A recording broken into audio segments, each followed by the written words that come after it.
Hello dear. तो आज हम बात करने वाले हैं 10th क्लास का ट्रिगोनोमेट्री का, और ट्रिगोनोमेट्री का इंट्रोडक्शन देने वाले हैं।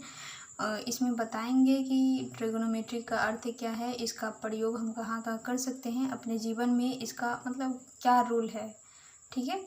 और फिर इसके पॉइंट को भी हम बताएंगे कि मतलब इसका प्रयोग हम किस तरह से कर सकते हैं, ठीक है। तो चलिए स्टार्ट करते हैं। तो ट्रिग्नोमेट्रिक इंट्रोडक्शन में सबसे पहले तो हमें समझना है कि ट्रिग्नोमेट्री है क्या, ठीक है। तो ट्रिग्नोमेट्री यानी त्रिकोणमिति। अगर इसको हम थोड़ा स्लो वे में थोड़ा सा मतलब कह सकते हैं लॉन्ग, थोड़ा सा उसको खींच के बोले, मतलब साधारण लैंग्वेज में बोले तो जैसे त्रिकोणमिति यानी त्रि से 3, कोण से कोण हो गया, और मिति से माप होता है, ठीक है।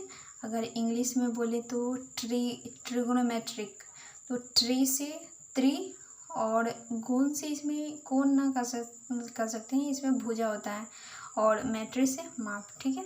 यानी 3 भुजा माप या 3 कोण माप, वही हुआ। उसमें साइड करा है, इसमें एंगल करा है, ठीक है।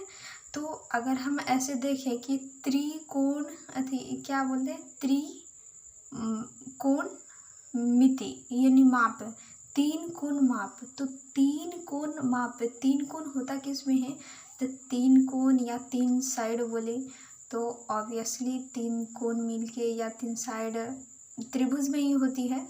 तो यहाँ पे हम कह सकते हैं कि त्रिभुज की माप, 3 कोण माप यानी त्रिभुज की माप, ठीक है।